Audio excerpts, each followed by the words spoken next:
ദേവൂസ് ചാനലിൻ്റെ ജ്യോതിഷ വിഭാഗമായ പ്രദക്ഷിണത്തിലേക്ക് സ്വാഗതം.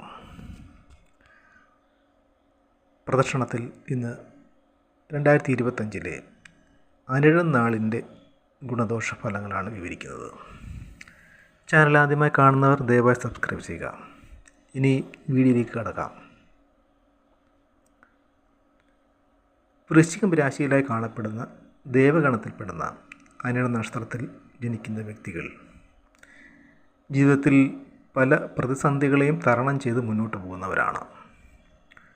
പൊതുവെ സമാധാനപ്രിയരായ ഇവർ നല്ല ഈശ്വരവിശ്വാസികളായിരിക്കും.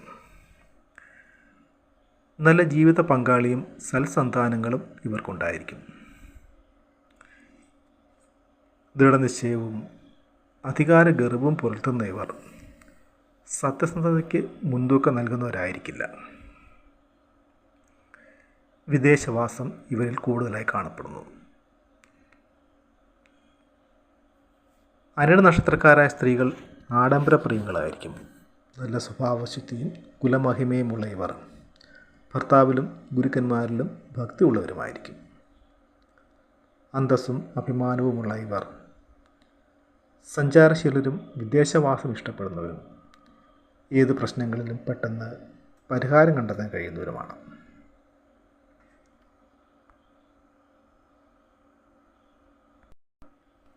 ജീവിതത്തിൻ്റെ മധ്യകാലം ഇവർക്ക് ഗുണദോഷ സമ്മിശ്രമായിരിക്കും.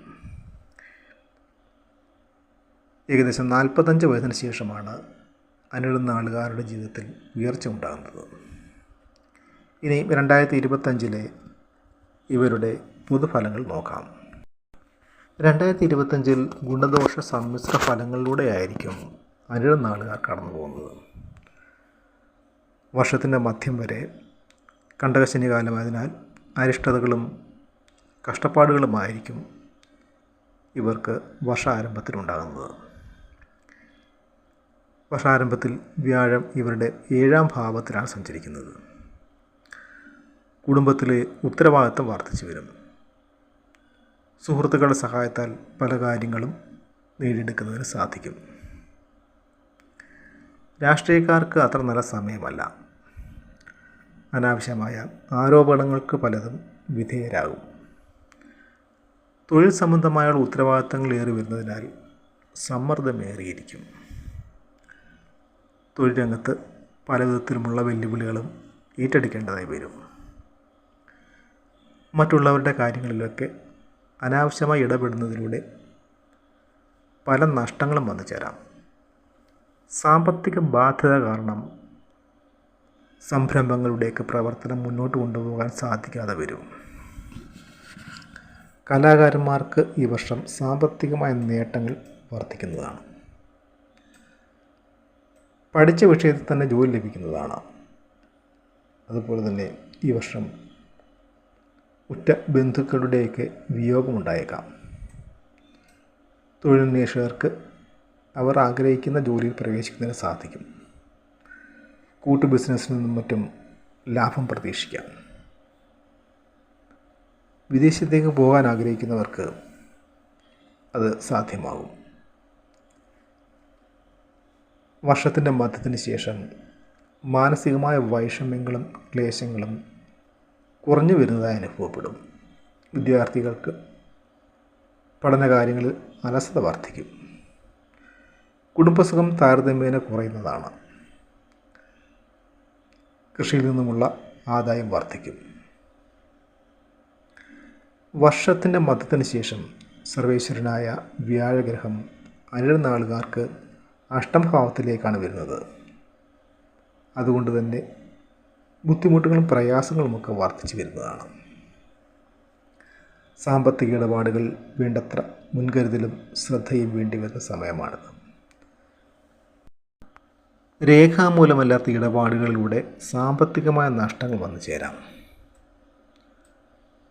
ബിസിനസ്സിലും മറ്റും പണം മുടക്കുന്നത് നല്ലവണ്ണം ആലോചിച്ചതിന് ശേഷം മാത്രമേ ആകാവൂ. ചെലവുകൾ അധികരിക്കുന്നതിനാൽ ധനം വേണ്ട വിധത്തിൽ ഉപയോഗിക്കുവാൻ ശ്രദ്ധിക്കേണ്ടതാണ്. പണമിടപാടുകളിൽ വേണ്ടത്ര ശ്രദ്ധിക്കേണ്ടതുണ്ട്. പണം കടം കൊടുക്കുന്നതും അതുപോലെ തന്നെ കടം വാങ്ങുന്നതും കഴിവതും ഒഴിവാക്കുന്നതാണ് നല്ലത്. ദാമ്പത്യ സുഖം കുറയുകയും പലപ്പോഴും അപവാദങ്ങൾ കേൾക്കാൻ ഇടവരികയും ചെയ്യുന്നതാണ്. ബന്ധുക്കൾക്ക് സാമ്പത്തിക സഹായം നൽകേണ്ടതായ സന്ദർഭങ്ങൾ വന്നു ചേരും. പലപ്പോഴും സഹായിച്ചവരിൽ നിന്നും തിക്താനുഭവങ്ങൾ ഉണ്ടാകുന്നതാണ്. തങ്ങളുടെ ചുമതലകളും ഉത്തരവാദിത്തങ്ങളും മറ്റുള്ളവരെ ഏൽപ്പിക്കേണ്ടതായ സാഹചര്യമുണ്ടാകും. പ്രകൃതി ചികിത്സയിലൂടെയും വ്യായാമത്തിലൂടെയും ചിട്ടയായ ഭക്ഷണ ക്രമീകരണങ്ങളിലൂടെയും ആരോഗ്യം സംരക്ഷിക്കുന്നതാണ്. എല്ലാ കാര്യങ്ങളിലും വേണ്ടത്ര മുൻകരുതലുകൾ സ്വീകരിക്കണം. വാഹനങ്ങൾക്ക് ഉപയോഗിക്കുമ്പോൾ വളരെയധികം ശ്രദ്ധിക്കേണ്ടതുണ്ട്. കുടുംബത്തിലെ ഉത്തരവാദിത്തങ്ങൾക്ക് വർദ്ധിച്ചു വരുന്നതിനാൽ മനക്ലേശങ്ങൾ വർദ്ധിക്കുന്നതാണ്. മാതാവിന് രോഗങ്ങളുമായി ബന്ധപ്പെട്ട് ചികിത്സ ആവശ്യമായി വരും. യാത്രാക്ലേശങ്ങളും അലച്ചിലുകളും വർദ്ധിക്കുന്നതാണ്. വാക്കിലും പെരുമാറ്റത്തിലും പ്രവൃത്തിയിലും മിതത്വവും നിയന്ത്രണവും ആവശ്യമായി വരുന്നതാണ്. അനിഴ നക്ഷത്രക്കാർ ബുധൻ, സൂര്യൻ, കേതു എന്നീ ഗ്രഹങ്ങളുടെ ദശാകാലങ്ങളിൽ ദോഷപരിഹാര കർമ്മങ്ങൾ അനുഷ്ഠിക്കേണ്ടതാണ്.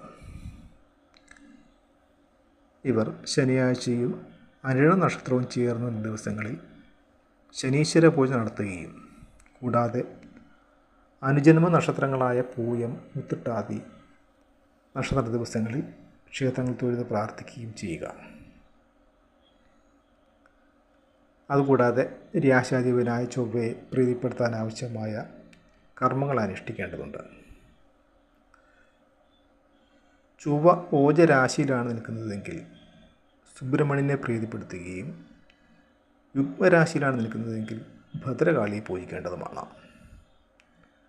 ഭരണി ഇവർക്ക് വേദനക്ഷത്രമായതിനാൽ ഭരണി നാളുകാരുമായുള്ള കൊടുക്കൽ വാങ്ങലുകളും മറ്റിടപാടുകളും വിവാഹം പോലെയുള്ള മംഗളകർമ്മങ്ങളും ഒഴിവാക്കി പ്രവർത്തിക്കേണ്ടതാണ്. അടുത്ത നക്ഷത്രവുമായി വീണ്ടും കാണാം.